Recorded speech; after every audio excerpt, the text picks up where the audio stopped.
All right, ladies, thank you for coming tonight to Sisters CEO Circle, Empowered Voices. And tonight we have Ms. Wanda McCargo as our special guest.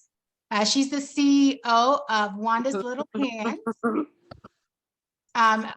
Learning Center, Education Center, and then also Southeast Raleigh Community Center as well. So Ms. Wanda, we're just going to would like you to introduce yourself a little bit, and we're going to ask some questions to you. And, but first we want to just hear a little bit about who is Wanda McCargo. Who is she? Tell us a little bit yourself. Tell us about your story, how you got to become the CEO of two wonderful organizations, founder of both of the organizations and CEO, and tell us a little bit about yourself and what makes you Wanda McCargo. Hi, thank you. Good evening, ladies. Such a pleasure to be a part of this phenomenal circle. I met Danique, it's about 5-6 years now, I think. And so she always had this air about wanting to bring women together in business, and that was entrepreneurs. So I'm glad this is revealing and unfolding for you. I love it. So Wanda McCargo, I am a native of Raleigh, North Carolina, born and raised. And my background, of course, is business and accounting. And I, was always in the corporate world. For maybe like 20 years in the corporate world and corporate business. And I tell everyone that, want to hear, how I get started or how I got started, is that everything that I'm doing and this path that I'm on, was not by me. It was chosen for me by God. And that is basically really, what happened. He chose for me to be on this path, that he rooted me from the corporate world of being in a high accounting, financial organization, a corporation that I, oversaw millions of dollars, grant monies and clinical trials. And, I worked with the highest population clinic area with HIV and AIDS patients. So I had already that mindset of, just business, running a business, being over finances and overseeing that, and, just working with customers. And so he saw to take me out of working with adults and bring me into the world of children, which of course that was not my forte. Now I kept just asking, God, are you sure? I don't want to be dealing with other people's children. I was very content with where I was. People and their children, it's another story. So I was like, are you sure? Are you sure? And continuously, as I just continued to just heard from him, I literally would go to bed at night, and I was waking up each morning around 3:00. And I still have the blueprint and my notes of everything that when I would wake up, I would start writing. And he would start, beginning to tell me what to do, where to go, who to contact, and what have you. Because again, this is not my background at all. I never even knew anything about childcare, what to do. And God would give it to me that early morning. And so I would go to my job and I would, do some of the research, in between my regular job. And I did that for about 3 months. And then, it was like, God said, this is time, you ready and you need to do. And a friend of my husband, because his background as well is accounting, and he did income taxes. So we was talking with her because we knew she worked for a actual child care facility with the ladies. So we was talking with her, And so she actually said, well, yeah, the lady I'm working with, she is going out of business, blah, blah, blah. And, that's something y'all want to do. And so I said, well, okay, just thinking about it, just something God gave me. And within that, I guess that 3-month period or that time frame, with all that he was giving me, and I was just researching it. I went to the lady's home, or it was a home daycare at the time. And it was just everything that I know that it was nothing that I would have done. It was not me. It was everything the opposite of what I wanted to do, for a child care facility. It was run down, it was terrible. And so I was like, oh no, I was like, yeah, I'm not trying to do this, but our friend kept pursuing it. She kept saying to my husband, well, I think it's something that, you guys could do. In particular, she wanted to do it, if y'all want to do it part-time. People was, at that time, it was in the 90s, people going into childcare, they feel that's the money. That's where you can make money. And so I contacted the state to find out what I needed to do. They told me I had to have a director or someone that was already in the field. Of course, that was not me. So then I was up against another challenge on where do I find someone to step in and be able to open up, to direct and over this facility while I'm trying to get there. And it was just so happened a lady, Hispanic lady that worked with me.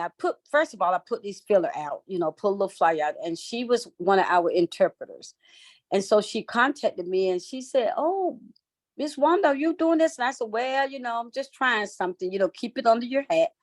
And she said, well, my cousin is here from Puerto Rico and she needed a job. She actually had a degree, education, the whole nines, but she needed 2 work experience in order to get into school at that time. So the school was not going to allow her to come in to work unless she had experience. So I said, well, okay. So we met at her house and her cousin spoke a little English. And so I said to her, well, listen, I'm gonna do the talking. When we go and meet this consultant, meet the state lady, I'll do the talking and what have you. And, we'll get what she said, get the list and see what we need to do. And so it was like a weekend, and the cousin and the young lady, we went through the whole book and saw the stuff that we had to do and what have you. And then that Sunday we went to the facility, because by that time the lady, of course, had left. She did close. So we went to the facility, and we just knew that we had to go do some fast work in order to get this term. We had to be grandfathered in. That was the term at that time, to be grandfathered in. And so within that, by that next weekend, I had about 15, 20 people there. We was pulling stuff down. We were painting. We were putting up this new stuff here and all of that. And she was doing the classroom stuff. I mean, it was just like we had been in the place before. This girl came in and transformed the whole place. By me working with Wake County at the time, I went to Wake County and to their surplus, and I got tables and chairs and, file, all the stuff that I needed. I got it from the surplus there. And so we, like I said, within that weekend, we transformed it. We called the lady in. She came in on Monday. I'll never forget, it was November 3rd, 1996. She came in and she was like, is this the same place, such and such and such? And we would say yes, but now it's called Wanda's Little Hands. And, we want to, come in. They said we could grandfather in. And so she was one of the old, tough consultants at that time. And well, do you have this? Do you have this? And so I had my little Puerto Rican lady that had everything that she was asking. We was checking off. And so just to go back a little, the Puerto Rican young lady and myself, her cousin. So our agreement, and we signed an agreement that she will work for me for 2 years to get the experience she need to get in school. Then that would give me the time to get what I need to continue to run daycare. By and by, after the 2 years, I had what I needed. She went back to Puerto Rico, got married. That's where she is today. Got married, have 2 children. Every time they come home for Christmas or holidays, we meet up with each other. So I knew then this was God's mission. So he sent this young lady to me, very well, like I say, just knowledgeable, professional. While we was there, the kids, we implemented the Spanish in the program, because again, she was Spanish. She was learning the English, but she, at the end, she was speaking English. The children were speaking Spanish. So it was all commission. And so I knew then within that 2 years, I was like, well, you know, God, you just set me right on up. So from there, I was then, after the 2 years, on my own. And I just continued. I remember just continued to ask him that, okay, well, you know, I'm out here now, you know, so, you know, I know that you set me out to do this. Where do I go from here? I was totally just then directed by what God had me to do, because again, I was still just walking in the faith and just followed what he asked of me.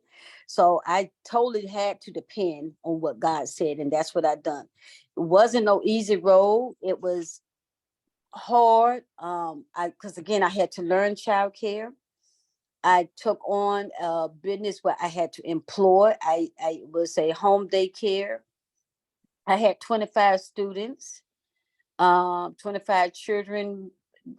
We was licensed November. By February, I was full, because the people I worked with, they brought their children to me, because again, just knowing, you know, how I was, who I was.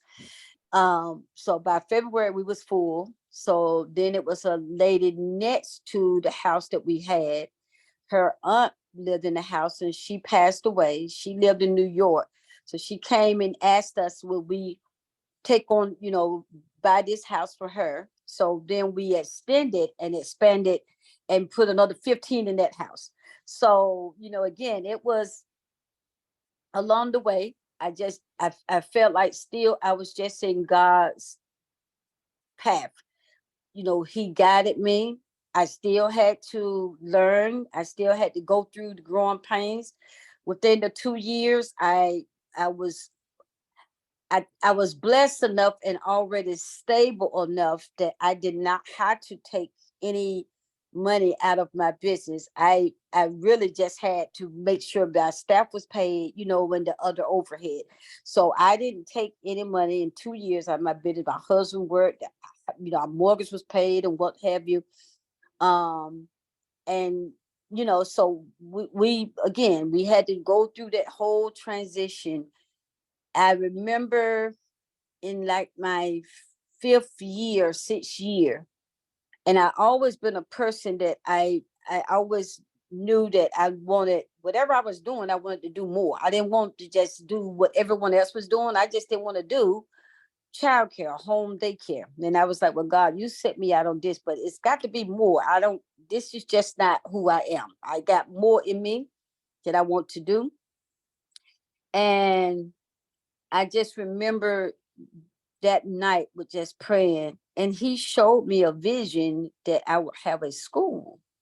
And he said, you will have a school. I set you out here because this is where you will be in your latter years, and you will grow, and you will have a school, and you will be a facility that, you know, people could bring their kids. It would be a safe, quality place. You know, it was time out for the old daycare where people were just getting in daycare for the money.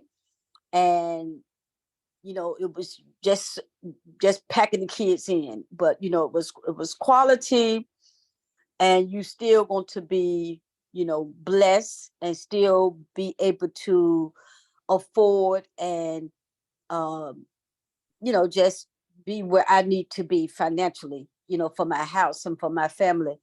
And from 96 into 2003, he opened up the door and I got my first building. I was just riding down Pool Road and this building was up and it said for sale, and God said, stop. And that was my first building that I went into in 2003.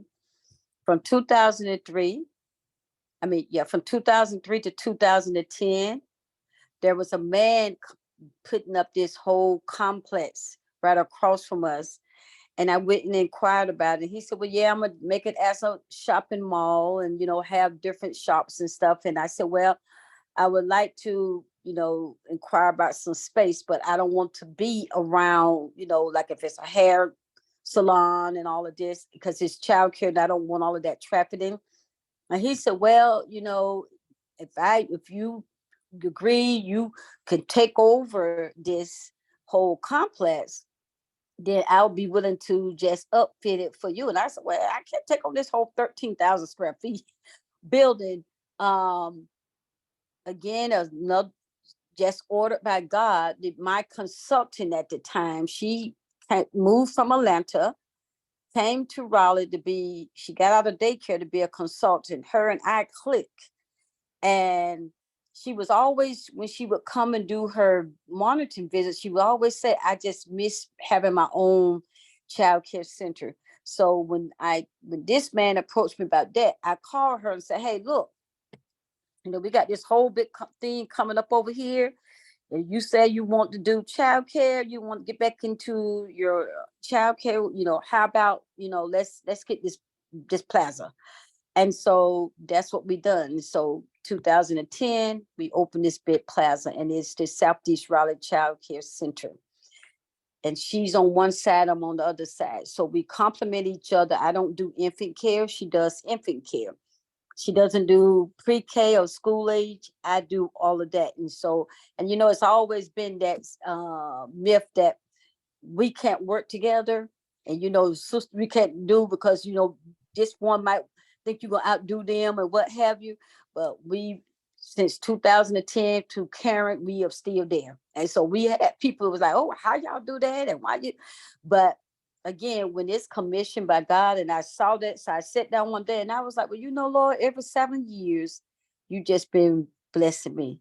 And that's what I say. If it's directed from him, like I said, we'll be 26 years in November. And this year, starting with this August, we will be open our kindergarten program. And in 2024, it would become this is the pilot year.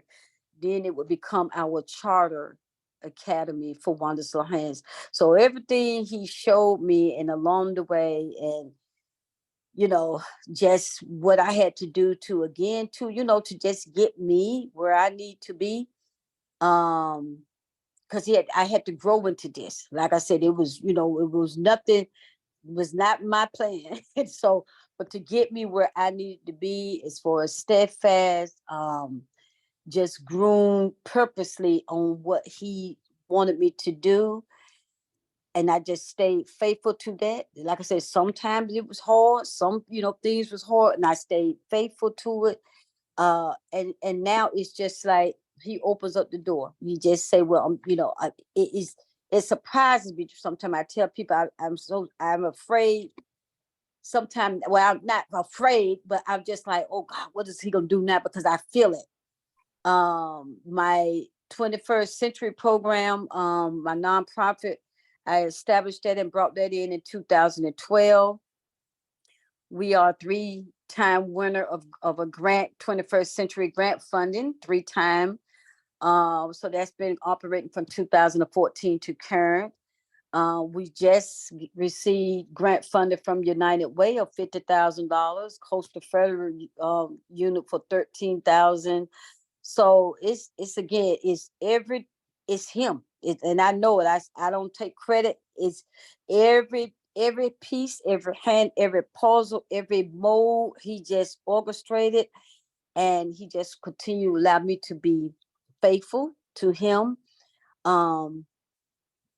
Faithful to the people, when children and families that he placed me over.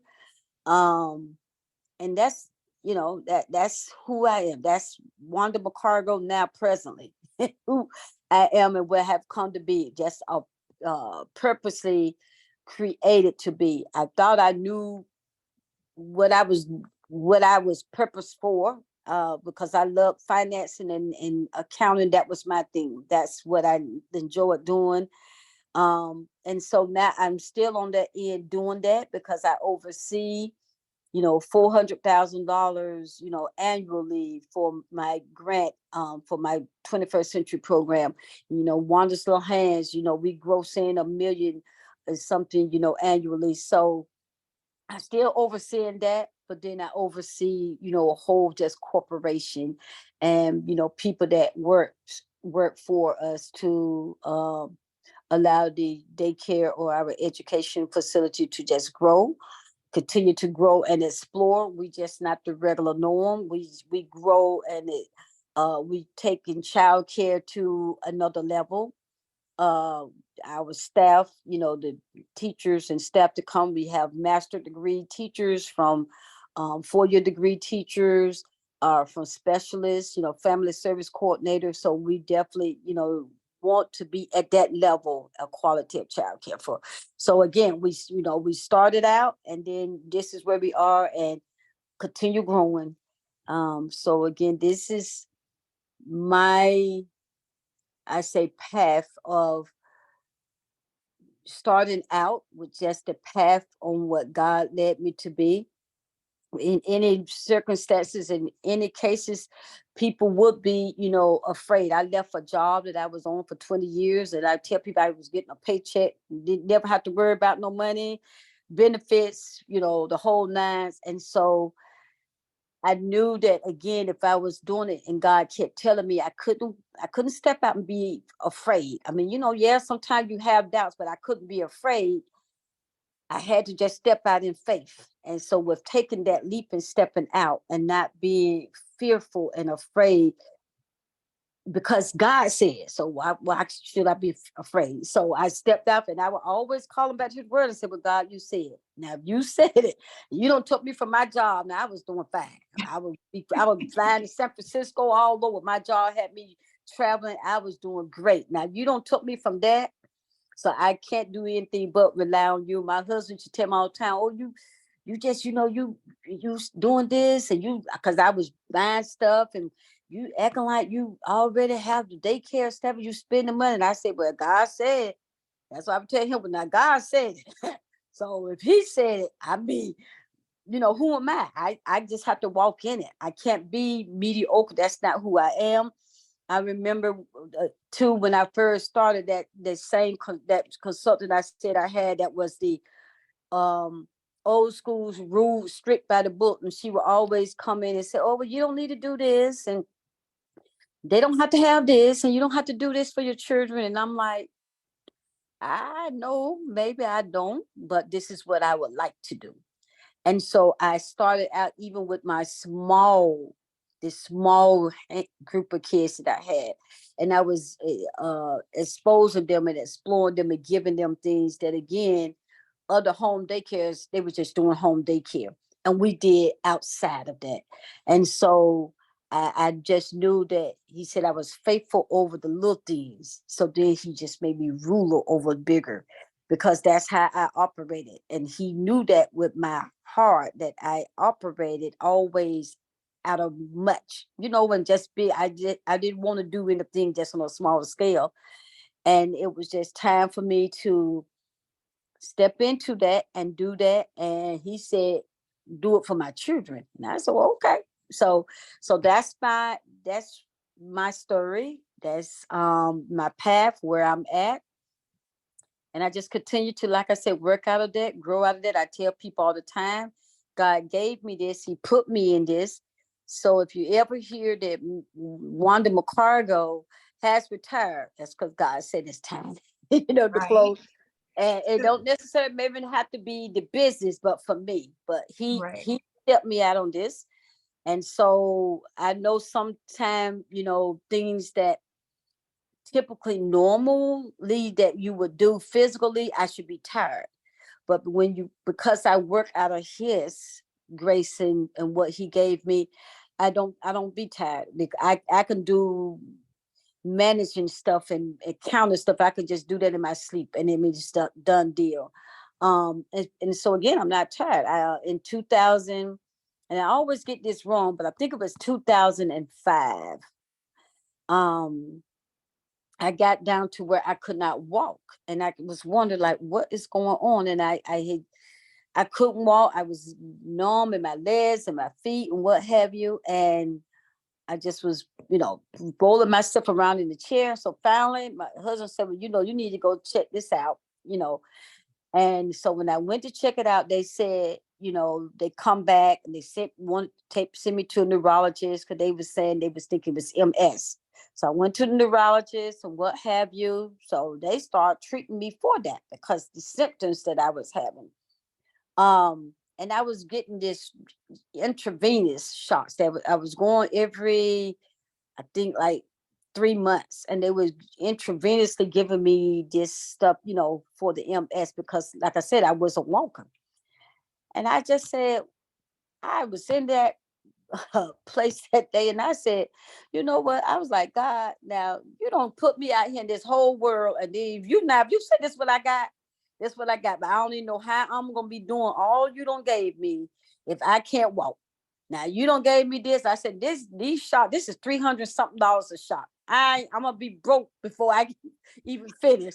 But if you say this what I have to have, hey, who am I? You put me out here, so this is it. But if you say this is what it's gonna take. I mean, this is what I'm gonna do. I went to church on that Friday. We had something going on. I went to church. I just started praying. I was rubbing my feet, and I could just feel just like, and I was just praying and praying, and I was just feeling my feet was on fire. I was just getting hot, on fire. And I left up out of there walking. I left up out of that church walking. Nobody in church even knew what I was going through. Because again, like I said, I was just doing myself. And when I left out of that church walking, I ain't went back and had no doing me that $300 something treatment. I just said, well, okay, God, you said on go again. I'm on go. I'm on go. And every now and then I feel my feet. I feel a little tingle. I feel sometimes, a little something in my hand. Then I said, it's time for me to rest. So I rest. When I supposed to rest, I take care of my body. I, exercise. I don't eat a lot of stuff from what I try to, natural, whole food, but again, I just still say what, I think back on the Bible where he said, you're going to keep you a thorn or something to keep you on the right path.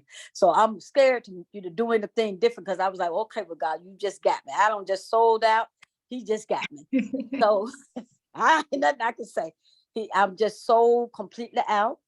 And I just know that whatever he has for me, he just gonna allow me to do it. He allowed me to go through it. So I don't walk in fear at all about what I'm doing and what he gives me and what he allows me to do. And I got a question. Ms.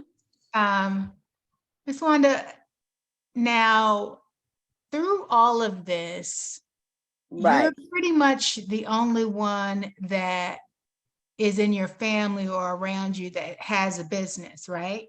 Right. Okay, so you are a chain breaker, right? So you are a generational chain breaker in your family, right? Okay. Tell me about judgment. When you first started out and you decided that you were going to leave your job that was paying you on a regular basis. You weren't going to have any type of, benefits, any of that stuff. You were going to walk out on faith. God was going to hold your hand this whole time. You were going to do all of that. Right. Tell me about, tell me about any judgment or criticism or any of that. Did you have any of that when you first started out or even now? Mhm. Have you seen any animosity, any of those things come up in your journey thus far? Yeah. Well, I would say not per se my family, because again, my family always knew that's how I operated. Um, and my family, my sister works for me, been with me for 24 years, about 26 years. And you know how people always say your family is the worst people to work. So, I mean, I have had my family to work with me, do things for me, come along, drive and what have you. Um, I would say more so it's other people that either, as they say, the sisterhood or people that's doing what I'm doing. Because as I said, they look at it like, I'm gonna get more than what they have, do more than what they have. And God knows there's enough children in this world, just in the Raleigh alone. That's for everybody. Um, to the point that when I first started, yes, because like I said, I did not know anything, didn't have no understanding of childcare. And I would go to talk to people. I would even try to go and visit childcare centers, just, even the lady that left the business and we walked into grandfather in. No information. She would just say, oh, well, yeah, I don't know. You have to find out, didn't want to sit down and give me any information. I would go and try to talk to people. Nobody didn't want to, share anything, so what I did get is that, oh, how did you do that? And how did you open this? And how did you do that so fast? And oh, well, who approved you to do this? So I did get all of that Mm. from everyone that was again in my circle of that world of childcare. So again, like I said, I had to again learn it myself. God was giving it to me because I definitely didn't have it, and nobody was not willing to open the door and give it to me. So I definitely had to, like I said, just rely on him because again, I didn't know. And so that is what I experienced definitely with starting business. And I would say somewhat now with like staffing. Sometimes we get teachers that come in and they might come from that corporate childcare or that world where they, working with some of the change daycares. And anytime they come and work with a African American or Black entrepreneur, we get a different a different perspective from them versus what they would give that corporate world. Mm. They want to come to us like they coming to me. You might be at minimum wage, or you might be paying $10 out. I'm starting you at 15. I'm already don't beat the minimum wage, but they say I'm starting at that, but they come, oh, they want this, they still want that, and they got this, and they need this, and I'm like, they was over there in that corporate where they came from, they ain't getting nothing. They going in there working sun up to sun down like a dog, keeping their mouth shut, not saying nothing, not disrespecting them, but they're gonna come to me, they're gonna try to disrespect. Oh, you can't, I don't, oh, she want this. And so I also too, I every year my sister in Christ, we go around every year to all of my facilities and I pray, and we all the facility, because I say, God, only bring what that's standing for you in here. Only bring who you know that need to come in here, because from where you don't brought me from or where you're taking me, I don't need to deal with all that. So we all, if you ever come to one of my facilities, you look up over the top of the door, it's all that we all, every place I have. So I said nothing that is not of him. And for division and for me, you don't need to get, if you come in there, if you even maybe might slip in, you ain't staying long, and it's okay. So it's okay with us. They don't stay long and when they come in, and my staff, everyone is so now commissioned, and we are so together that Mm. they'll say, well, Miss Wanda, then she ain't gonna be here. That's all right. So we keep on moving, keep on moving. So I know there's people out there, well, how she been in this so long? And how does she do this and what have you? And that's what I tell people, even like now, it's just, you just got to know who still is in control and who holds the power and the key. And as long as I stay rooted in him, then like I said, he gonna keep sustain me. So yeah, I would say it's just other people around us, and not necessarily that was my family, but just around. Mhm. Has anybody else had some criticism or judgment, or had some fear of judgment um, in their entrepreneurial journey as to where God was taking them? You can share. Mhm.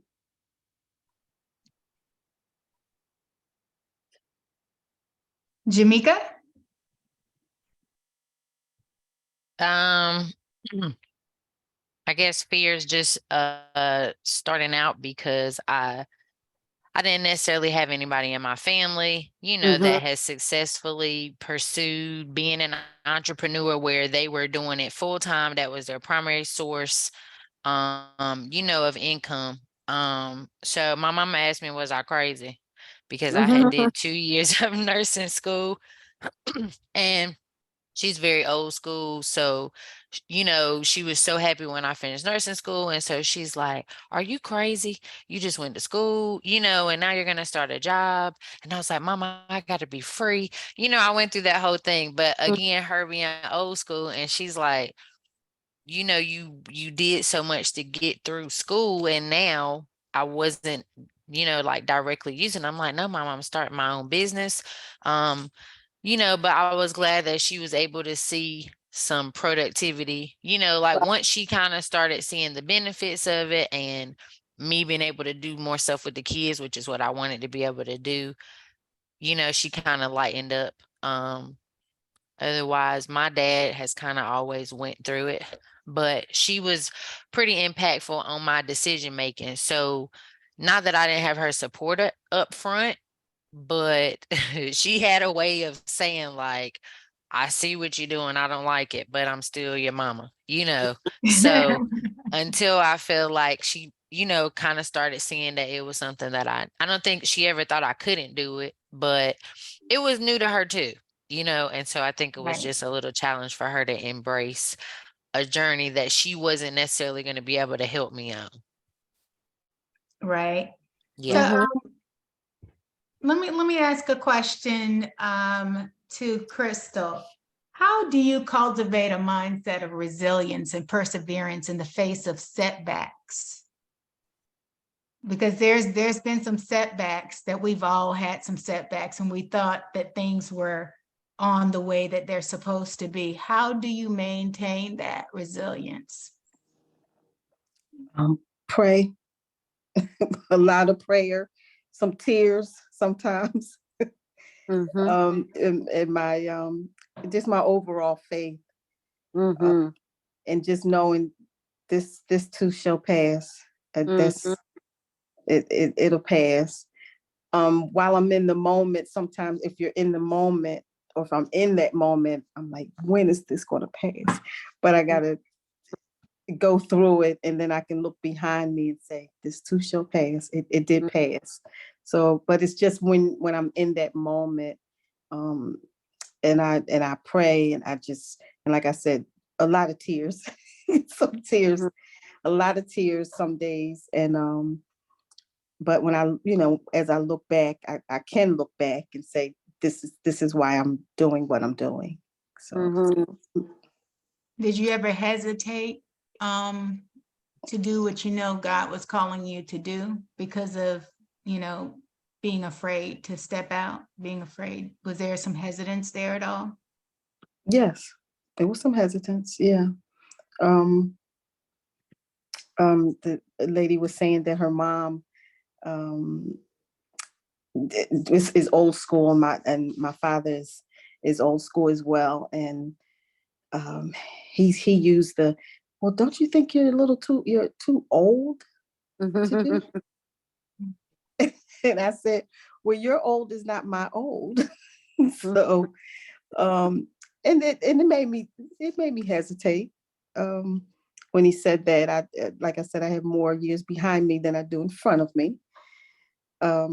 So that made me hesitate. Yeah. I thought about, God called me to do this.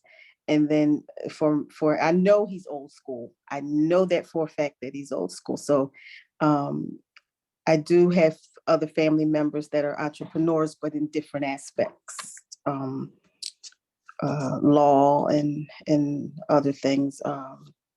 So he doesn't understand that at all. So I hesitated. My husband at first, he wasn't aligned with what God has called me to do, but again, a lot of praying and faith, and to date, he's on board finally. So I hesitated.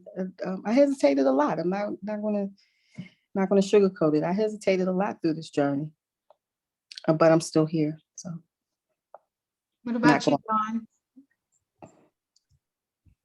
I'm sorry. What about you, Dawn?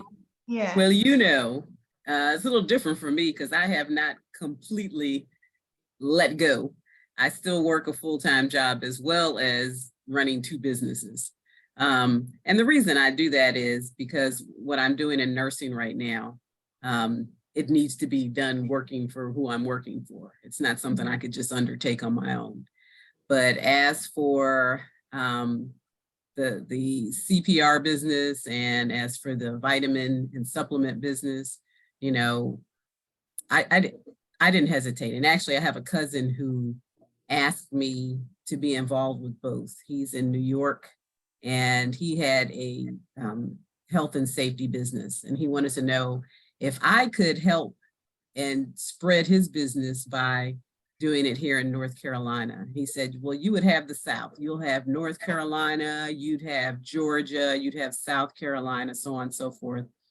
And so at the time, the company I was working for said that they wanted to stop paying outsiders to teach the employees CPR. So they asked if anybody working there wanted to be trained to be a CPR instructor. And I said, aha. That's God. And I volunteered. So they paid for me to become a CPR instructor. And then I started my own business while still working for them and teaching CPR. And to date, actually, the business has not made a cent. And that's not really why it's there right now. No biggie. What I was able to do was to teach CPR free to churches and to get a local corporation to purchase defibrillators to put in the churches that I gave free CPR instruction to. And so I'm not worried about the money. I know God's going to take care of that. Right. So as for just letting go and, fully being an entrepreneur, no, I haven't done that yet. But I know when it's time to do that, I'll have no problem doing it. So how do you all surround yourself with a supportive community that helps you confront and conquer the fears that you have? How do you do that? And anybody can start. What a church, my my family, my sister, my mom is deceased since 2014, but my sister and my brother and my church family are very supportive. So those days, those doubtful days when I'm in church, some of the my sisters in Christ they'll take a look at me, or if I'm talking with my sister on the phone, she'll hear like the tone in my voice, and we'll stay on the phone a little extra, a little longer, or I'll stay at church, after service and just sit around and just kind of talk things out or cry things out. So, and I use the word cry because my story since 2012, when my daughter was murdered. Everything I didn't cry about, or the smallest things, over the years, just sometimes the smallest things, I'm just I'm brought to my knees and I'm praying about it. And so I will let those tears flow even more as I navigate through what God is planning for me. So I used to say, oh, I don't have time to cry, but boy, oh boy, shed some tears, but some good tears as well. What is your business? Home care, stay Home with care. family home care. Yes, ma'am. So you send people out to do home care in their home? Seniors, for seniors in For- their home or in facilities. Mhm. Leaning towards more facilities now. Right now, I'm everything right now. So So you have it operated out of your house, and then you assign people to go out, or do you have a facility? I have a virtual office right now. I'm just starting, Okay. just starting out, but that's the plan. That's the plan, to just have people go out right now. And I'm doing most of the legwork, all of the legwork right now. But God has a plan for that as well. So, He does. Yeah. He does. God has, you know what I just thought of, Miss Wanda, the way God sent that the young lady to start that business for you. The way he sent someone, God is a God of provision. God is a God of provision. And sometimes we are afraid to do things or to take the next step because we're in fear that he will not provide the way that he said that he would provide. You know, not knowing, you know, the lady leaving you, not giving you any instructions on what to do. That was something where God got, even if she had left you instructions, would they have been the instructions that that she God needs. would have wanted? Right. Would they have been the instructions? You know, would they have been the way that your facility looks right now? So your facility is $1 million facility. You have over 100, how many children? Over 21. 121 children in your facility. And then you also have your other nonprofit as well. You get almost $500,000 in grants every year, more than that actually, because of the other grants that you're getting, to be able to enrich the lives of the children of who God has placed you, you know, who's placed in your path. You know, so when we're sitting there and we're looking at ourselves, like, is God gonna do it? Is he gonna make a way? Is there something going to happen? You know, we're coming up close on it now, God. You know, we don't have much time, God, or, you know, things are happening.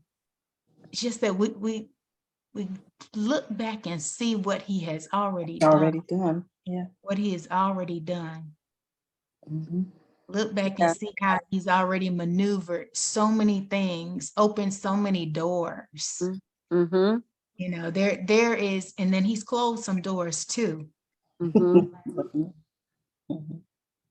Tell me about, one of you guys, tell me about a door that God closed in your life that when you look back on it right now, had he not closed that door, by the grace of God, the door was closed. And yeah, Jamaica, tell me about the door that he closed and opened up another door in its place. Is it like pertaining to business or just in general? Business or life. You know, when you're a business owner, your life boils right down Oh, into yeah. business. They're the same. Yeah, definitely. Okay. I guess one of the major doors probably when I got divorced.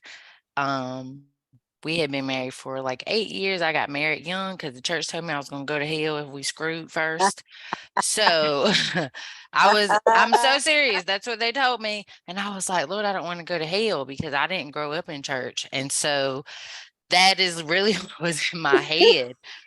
And so I also stayed married longer, than I don't want to say should have because everything happens for a reason, but also because they was like, oh, now you can't divorce or you're going to go to hell, so it was just extreme. But my ex-husband had an alcohol abuse problem. And so our relationship was extremely toxic, including the fact we added kids into it. And it was really hard soul tie for me to break with him. So I literally prayed one day. I was like, Lord, just make him don't want me. Because as long as he want me, I'm not going to be able to make a decision, or really kind of part ways. And so, I feel like he kind of had showed his true colors before, but he really started showing them after I prayed that prayer. Cause then I was putting oil in his shoes, washing his clothes with it. So it was all kind of stuff going on. But eventually I was able to, or I feel like the Lord closed that door where I didn't desire him anymore. Like even now to see him, I'm like, I wouldn't tell nobody we had kids or we was married or none of that, for his presentation and what he is now. But I say as far as that door being closed, just because I didn't really have a healthy view of relationships and marriage or any of those things. And I don't think I was mentally at a place as far as being in church, my age, I had kids back to back, my hormones, I just wasn't, I don't feel like I was mentally capable to really make that decision and be like, this relationship is not good. You need to get out of this while you can. And so he started dating somebody else. And so I felt like that was the Lord closing that door, because that was one thing I was like, I'm not dealing with that. I deal with a lot of other stuff, but that's kind of that was like my definite deal breaker. So as far as I would say the Lord opening another door after that, it would literally just be my relationship with the Lord. Like I prayed, I was like, Lord, let me love you how I love these Negroes, excuse my language. Understand. But to the extent that I would, sacrifice my time or whatever else like that. And so I'm glad because he's still not in the best place. He still has a lot of spiritual things that he deals with. And so I think that door probably like saved my life because we got divorced. I went through nursing school. I finished nursing school. I started my business, and just understanding at my age now, the impact that a mate has on your life, Yeah. what direction it goes in. Mhm. I'm very glad that the Lord closed that door when he did. So I love him like never before. I'll speak in tongues anywhere I'm at.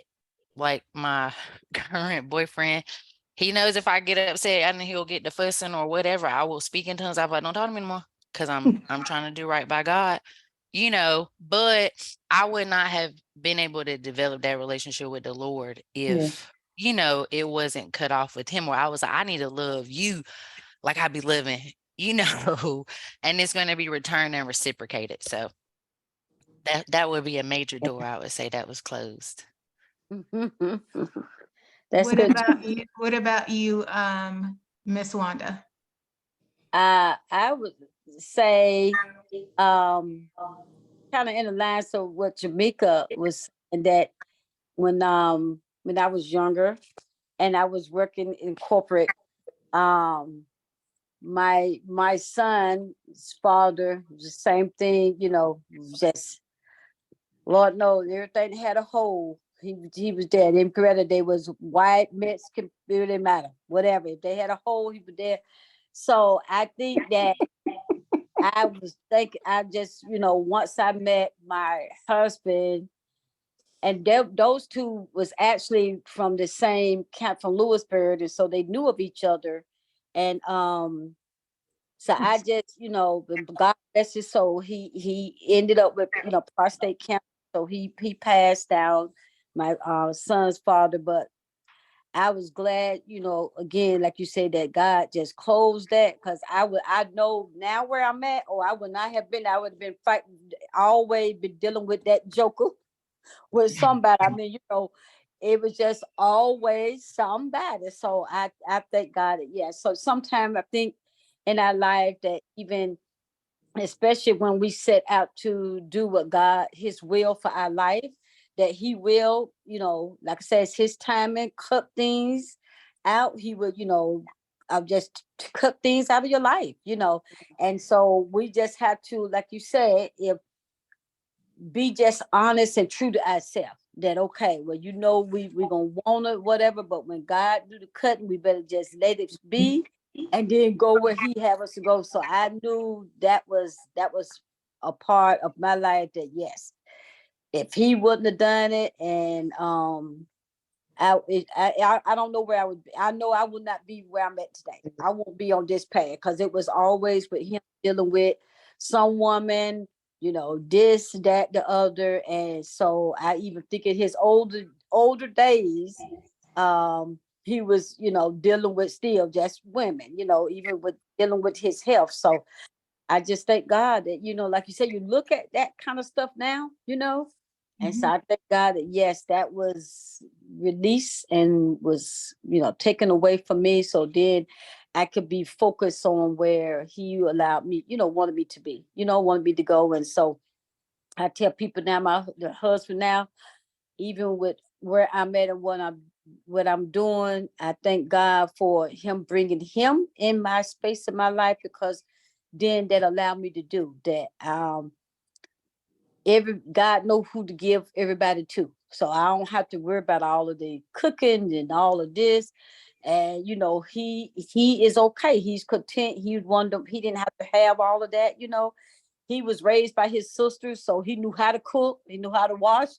So I didn't have to, and God knew that. He knew that, okay, I couldn't be the labor of our housewife, and you know, and just do what I need to do for him to have me doing what I'm doing, because it is tirelessly sometimes days and nights for us to be, you know, when you're an entrepreneur, because if nobody else could do, you got to do it.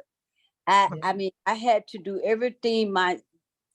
So like I said, where I'm at now, I have someone, I have HR, I have this, but all of that stuff I had to do. So I did all of my administration stuff at night. Then during the day, I worked the daycare. So he knew, you know, how to balance that out. And that, you know, my husband definitely was supportive with that every day. He didn't, you know, bother me and fuss at me and curse at me and whatever. Why, you know, why you ain't got nothing to eat? Why you always doing this? You know, why you ain't cook? Now like I tell people, now I make sure he eat. God knows if I have to go, I'll go a mile or two, I'm gonna get something to eat. What you want? What you want? I'm gonna make sure he ain't eat now. I made sure they had something.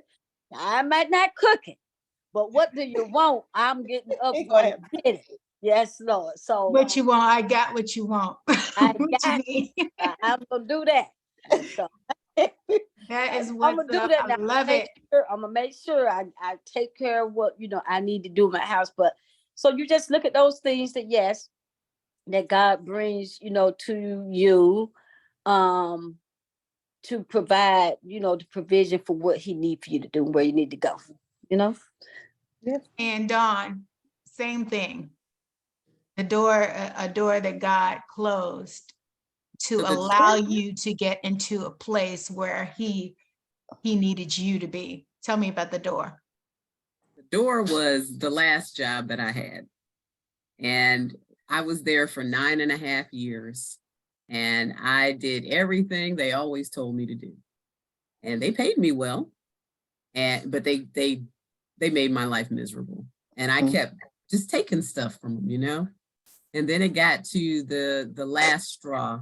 And the last straw was, so outside of my office, I also do a lot of community work and whatever health related that the community needs in our small rural community. And so the local hospital, the community outreach director, was seeking a grant. And the participants in the grant would to be the hospital, the clinic system that I worked for, and the 2 local health departments. And when she wrote the grant, she wrote herself as the director, and then I would be next as the program administrator. And then the 2 health department educators would be under me. And so they wrote everything up. We had meetings about it. We talked about it. And so I actually got a call from the grant writer for the company where I was working. And she said, they're looking for somebody to do some work on this grant that works for us. Would you like to do that? And I was like, yeah, knowing who these people were and what they were doing. And so they said, well, we need like, 0.25 FTE. So not much of my time. And we're like, great. But then as we began to talk about more stuff, and I said, well, you got to add some trauma in there and resilience. And, you got to teach people about ACEs and all this kind of stuff. And they were like, okay, yeah. So they went back and did this. Said, oh, now we need like 0.5 FTE. So then our grant writer comes to me and says, well, do you think your supervisor will have a problem with that? And I said, no, not at all. My supervisor goes along with whatever I tell her I need to be doing. I said, but it's the people above her that you're going to have to talk to, who I was assuming she was talking to in the first place. So when she went back to them, she got a message saying, well, I see that there's something about transitions in care, and we have somebody here that does transitions in care. We should give it to him. Now, part of this grant involved community outreach. It wasn't what was going on in the clinic. It was to involve faith-based organizations like churches. And of course, I'm an ordained minister, so I already have relationships with the churches. It was about community play dates.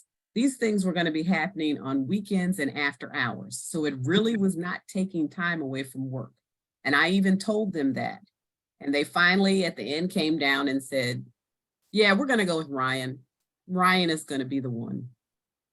And God said, well, there's your sign. did you figure it out yet? And so that's when I said, well, I'm leaving. And I started looking for jobs immediately. And I started cleaning out my office immediately. Didn't have a job yet. And I said, my next job, I will be working from home in a home office. Even if I'm working for somebody else, it's going to be in my home office. And well, here I am sitting in my home office. 2 months later, I had a job, and usually they ask for 4 weeks notice instead of 2 weeks from a nurse. I didn't have 4 weeks to give them. So I said, look, I have a new job and I'm going on vacation, and then you got 2 weeks. They were like, okay. So here I am, been here since March 13th. All right. And that was God closing Yeah. that door to open up a Closed it. door for something He's else. What the about you, Crystal? I think the door that was closed was when I walked away from the position that I had in Philadelphia. And I had been pouring so much into the guys, the agency that I was working for. They were calling me for everything. It was a foster care agency, and it was court involvement and meetings on top of meetings. And when I walked away from that, he was pretty upset with me. But that just showed me, that he just wanted me, he was there and he just wanted me right there, and no more or no less. So when I walked away from that, it was a little bit after, it was during COVID. It was actually during COVID. And so a lot of things I was doing from home. I was still doing the trainings. They started with the Zoom, more of the Zoom then. So it was facilitating and training his family members. And when I trained the family members, that started kind of getting to me. After I trained the family members, I think the day that I decided, I was asking God, I was at my desk and I was like, Lord, I was working from home, but then I started going in the office once a week. And I was in that office praying and praying and praying and praying. And I said, something, this is just not, doesn't feel good. Mhm. Because he asked me to give my office to his sister. Mm. Yep. Asked me to give my office to his sister. And I said, sure. But I already knew that the days were, numbered. It was a matter of maybe some weeks. It was maybe some weeks. And I said, I'm working from home. I think I asked him, could I just not come into the office at the time, because I was like half moving my stuff. But ultimately, I actually moved from Philadelphia here to North Carolina. So it was a huge move and a huge walk away. And I was still working from home here in North Carolina for the agency, and still doing the online visits with, with the courts and with the kids and the parents and stuff. So that when that door closed, I felt free. I felt free. And it was a nurse some years ago, maybe 2017 or 18, that said, you do a lot of things for the agency here. And did you ever think about owning your own business? You do really well with that. And I said, me? Really? And I was like, not me. No. So some more prayer about it. I was like, Lord, what are you trying to tell me? With all of the training I had in behavioral health and all of my advocacy skills, and then I just start writing. I have so much stuff written down from 2016, my vision, and what I see for myself and for my business. And so once I closed that door and felt free, I felt like this is why I'm here in North Carolina to help. And I'm dealing with seniors now, but my advocacy is even stronger, where it may have not been that strong for what I was doing before. And I did love going to work, but it was when I had to give the office and train the family members, that was challenging. That was challenging. And I don't mind sharing information with anybody, but after a while it was, you share your knowledge and you share so much of yourself. And then I have personal life too, and impeding on my personal time and vacation time, and, the family members, it was like boundaries were being crossed. And so, like I said, when I came here in my first night that I stayed here in North Carolina in our home, I just felt so free, like a breath of fresh air, moving down here and leaving that behind. It was just time. It was time. So when the doors are closed, God always opens up a new door. Gosh, yeah. He always opens up a brand new door. Yeah. And we get these hints right before the door closed. Now, God starts to talk to us way before the door is closing. He tickles us a little bit, and says, hey, now what I'm telling you. But sometimes we wait a little while. Is this what he's really saying? Or you start questioning. I said, not me. I said, no. Then it will blatantly show happen. you. He will blatantly see. The thing about our God is he tries to be nice about it. I know. He tries. He's like, I'm just gonna I'm gonna show her, very nicely, gently, even. He's gentle. He's a gentle God at times. Yes, and then he's like I've been gentle. I've been talking. I've been showing. Yeah. Now I just, I'm gonna have to just go ahead and push her out the door and slam the door in front of her face. And do. He Yeah. does. He does. He does. Mhm. Then we're looking back like, I cannot believe this happened. The Lord is looking at us like, why? I mean, I've been telling you. And I I've said, been showing you. Philadelphia. I said, I'm leaving Philadelphia, Lord. You're leaving. You're leaving. And that's just how it is. You're leaving. I said, and then things just started happening, just, Mhm. rapidly. And then when I got here, I was like, now what?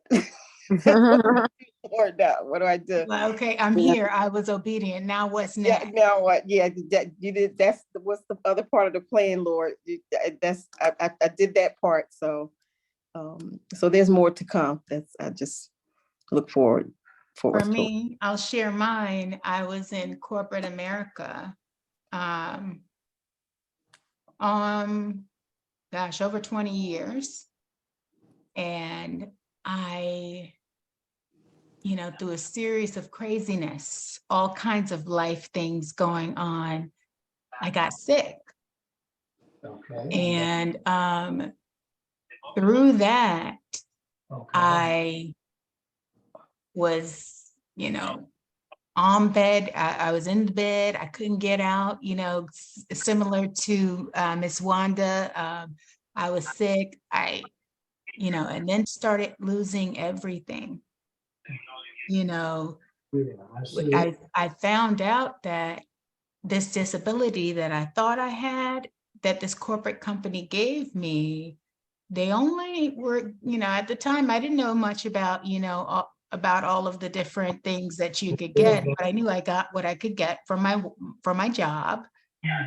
I didn't know that they would only give me 65% of an hourly rate. Of course, I never work on hourly. I'm a commission person. I had no idea. So even with my 65, I'm like, I'll be fine. When you're making almost six figures, you're just like, I'm going to be good, because that's what I'm used to making. And, I'm hunky-dory. I don't need, I'm good. Got huge house, luxury cars. I have everything that I need. Everything that I ever wanted.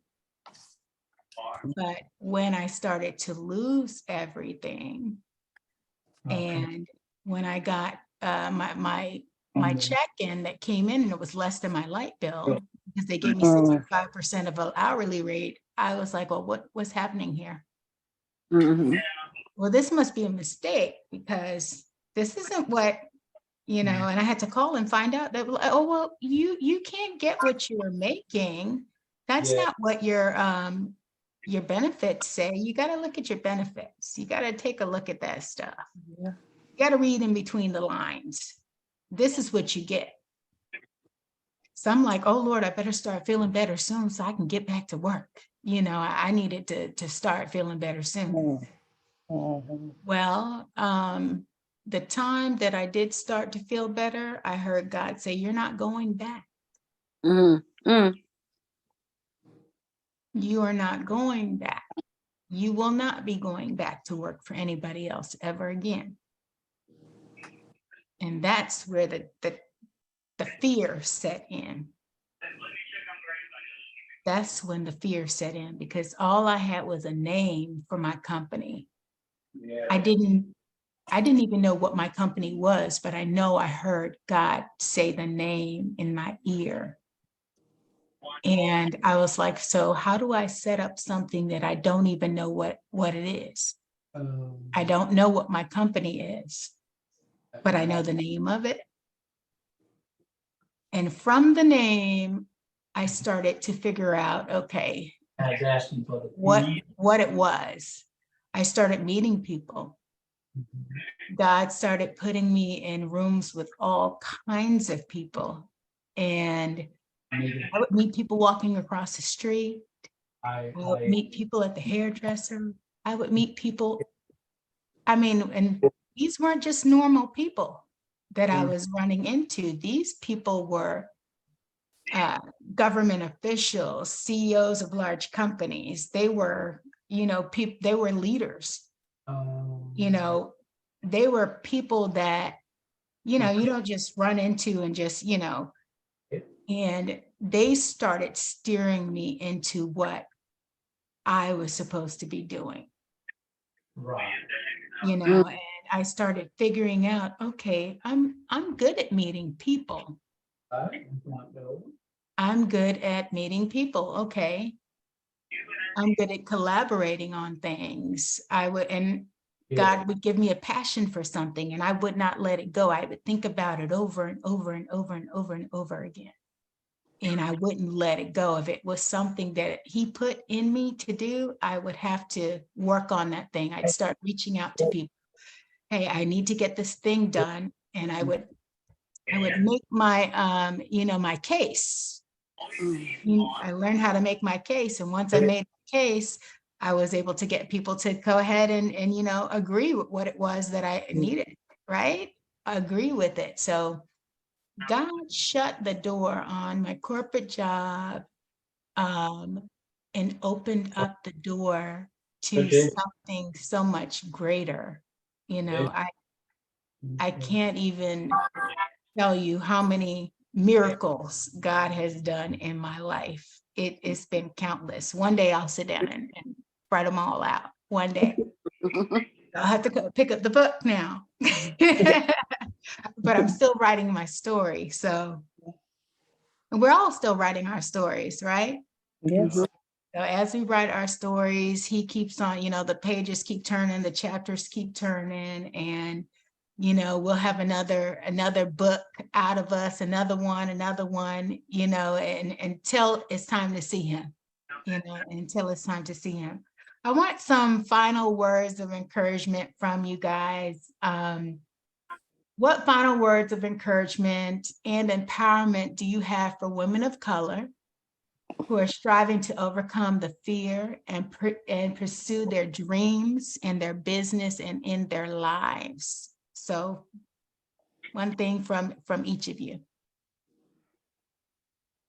One sentence.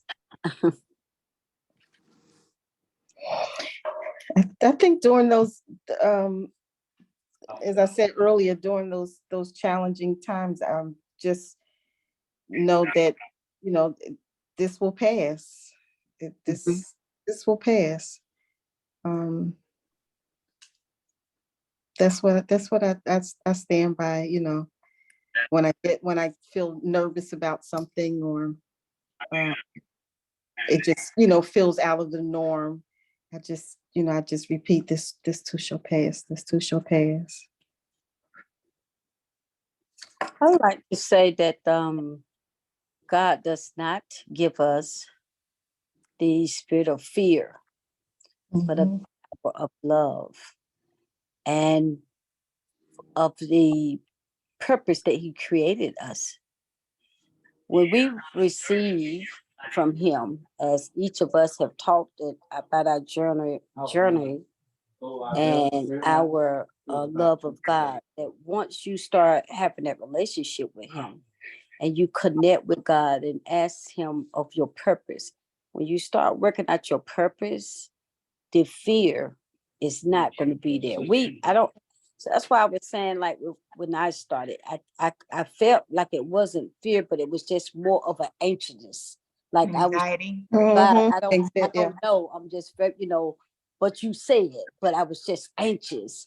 So the fear does not arise, and it does not come across you. You will find yourself standing up and working out of that power that he's going to give you to just do what you already, if it's in you, your purpose, if he purposely put it in you, Crystal, as you said, with the home health and with seniors, then even with your walk, you're talking, you say it shall surpass your other line, or what you should be saying is that it has passed. So now, God, tell me what to do to just make it be what it be.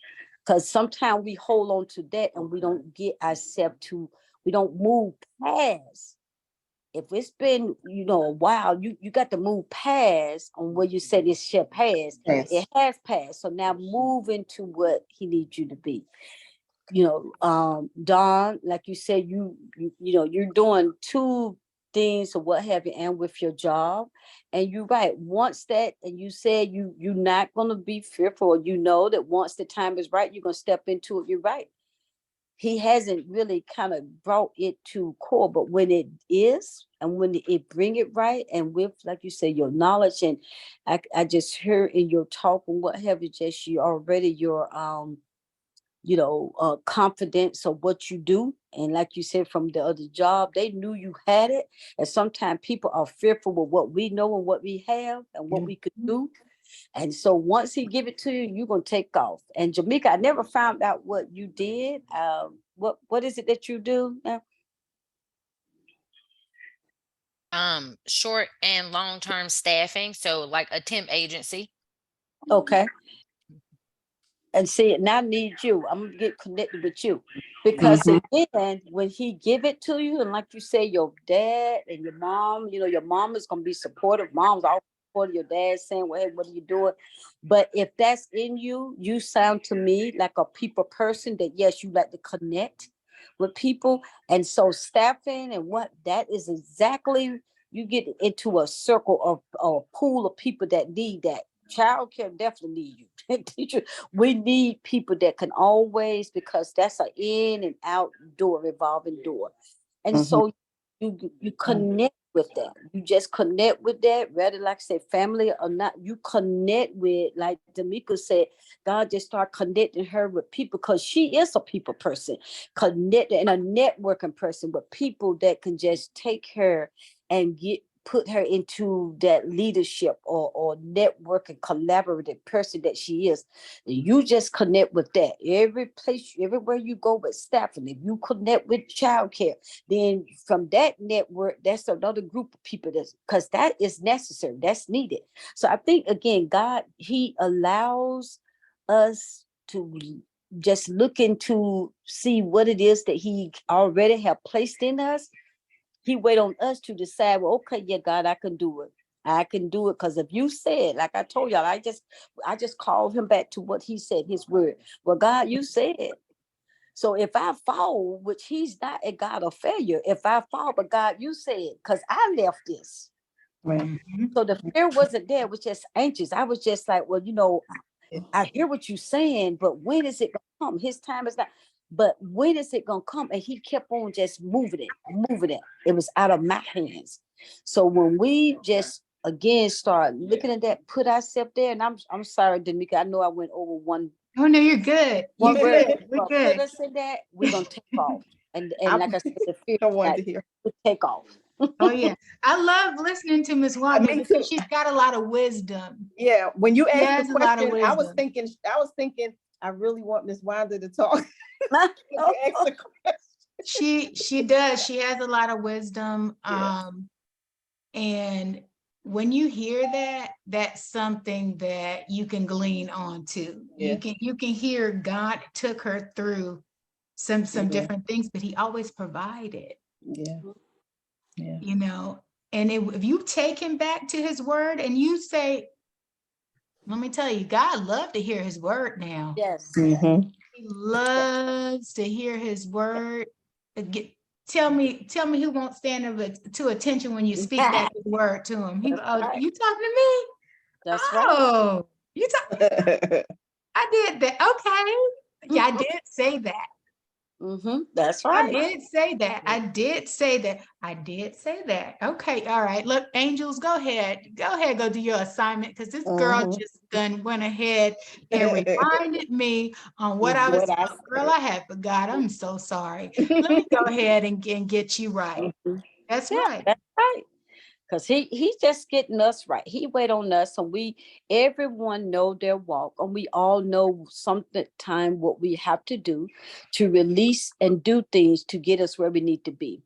Because it is gonna come a time that yes, we gonna be, you gonna feel alone. We stand alone. It feels so lonely, like other people doing stuff, and sometimes I don't have the girlfriends, whatever they going here. Because again, I had to work my business. I had to work my business, and I worked it and put it in for the 7 years that he was just molding me. Those first 7 years, he molded me, and I worked it. I had like I said, the travel. I was going to place San Francisco and places and traveling.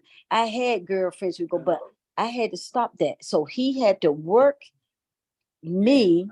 I had to work my business. So I wasn't those people. Like I had friends that was going in business 2 or 3 years, they out, because again, you going in already CEO, and I could sit back and whatever. I worked my business. We are working our business. Crystal, you're working your business. Like you said, you are the one, but you're working it. You're working it. So then you're gonna be working out of to where you're going. Jamaica, you're working your business.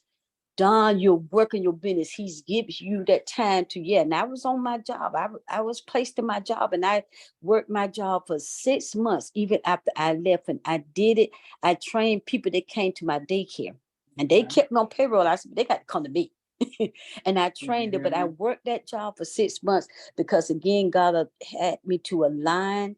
But I know that when I stepped away, I was, like I said, able to not worry about get thrown out of doors. I still was able to eat and live indoors. I won't worry about trying to go, but that's what he does. He take that work in us, and we have to then work it to show him that, yes, we are definitely what we approve. We are definitely, for what you see in us, we're gonna work it to show you that we showing ourselves approved for what you said you're gonna have for us. So it's gonna seem hard, it's gonna seem tiresome, but you keep on working it. And the more he see you working it, and that faith in it, girl, you're gonna take off, and that people gonna be like, how did they do that? Yeah. Like I told you, they said to me, how'd you do that? Because you working it. Thank you. Dawn? Well, Wanda steps over everything I I know. said, but I usually encourage women. We have a tendency to think less of ourselves than we should, and we have a problem with confidence more so than men do. Like, for instance, if you were applying for a job, a man is going to apply for every job that's out there, whether he thinks he's qualified or not.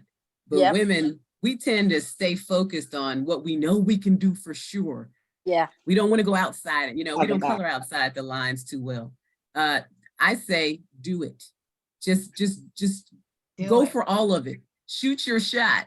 Don't use the handgun technique. Use the shotgun technique and see where all those pellets fly. That's what I encourage people to do all the time. That's good. Awesome. Shoot your shot. All right. I love it. I love it. Next. I know we talked about fear, but my pastor before would say, do it scared. Yeah. So I just have had quite a few transitions this year, the past few months, the past few weeks, days. And so just to still do it, and just be confident, just hearing everybody else's story and being able to relate it in a faith-based way, is helpful. Like it feels like you can do it, like just do it scared, because you can either die, not accomplish. I know that's a little dramatic, but that's how I have to put it in my head. Or, you can go for it. Like one of the stories in the Bible, I think, is the man at the gate, and somebody made a decision and was like, look, you can stay here, that's fine, but I'm gonna at least, That's I'm gonna at least see what we can do here. So so I would say, do it scared. All of us are embarking on some kind of new journey in some way or another, whether it's a new person, a new partnership, a new purse, whatever, even down to the smallest things. But, do it scared. That's what I would say. All right. Absolutely. Absolutely. Be fearless, right? Yes. Yes. Be Yes. fearless. Be fearless, because you only, say, hey, what are they going to do? Say no to me? What's the worst that can happen? If I try, and that door doesn't open, then I try another door and see if that door opens. Yeah.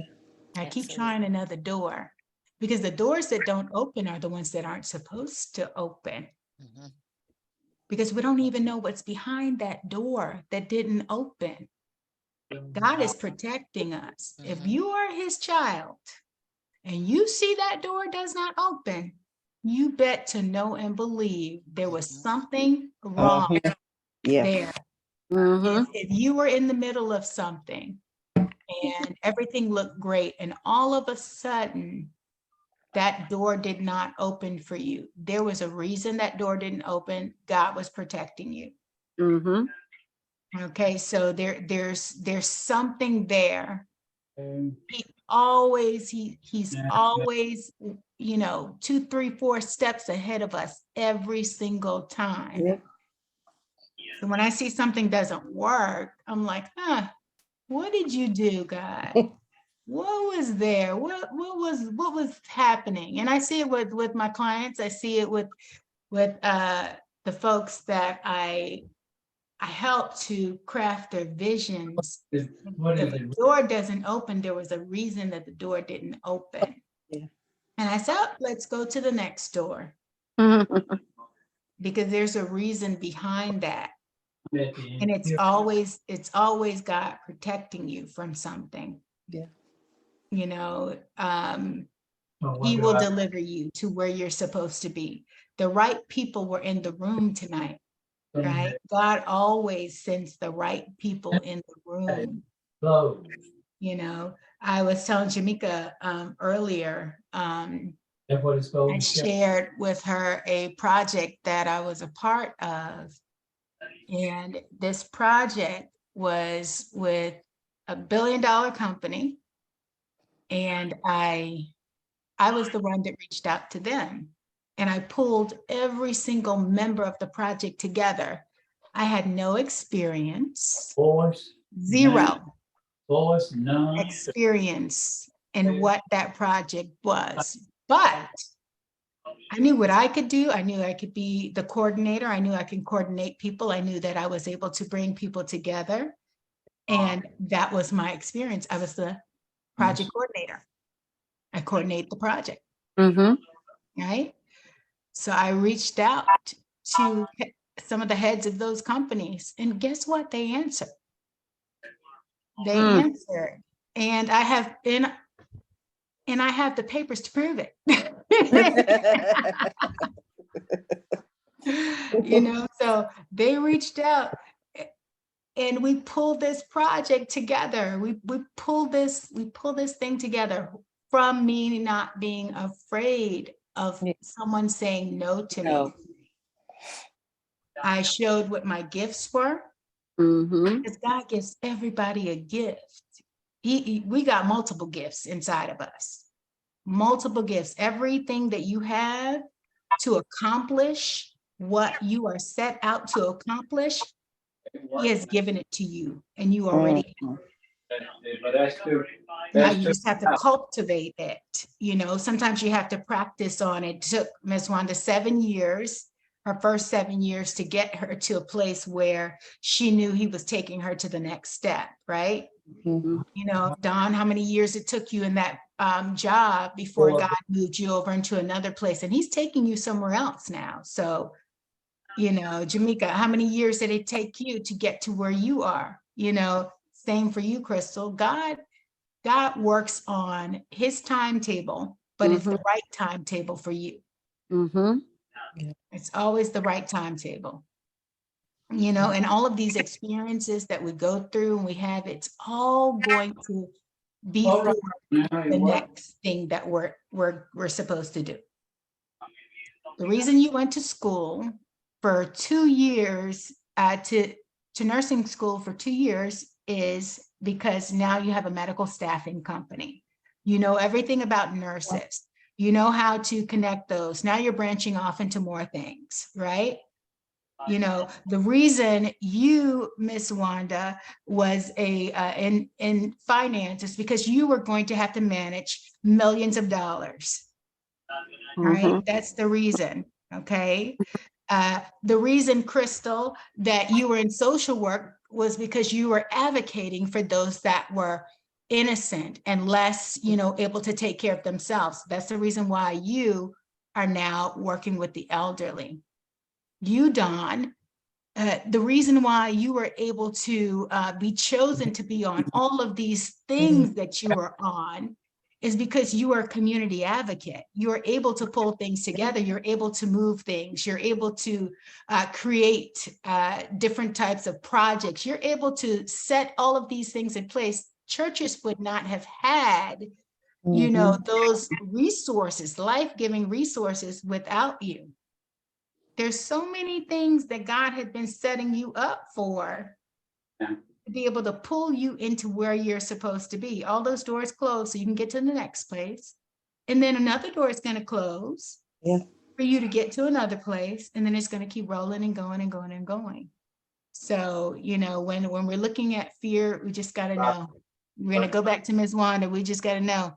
But you said so, God.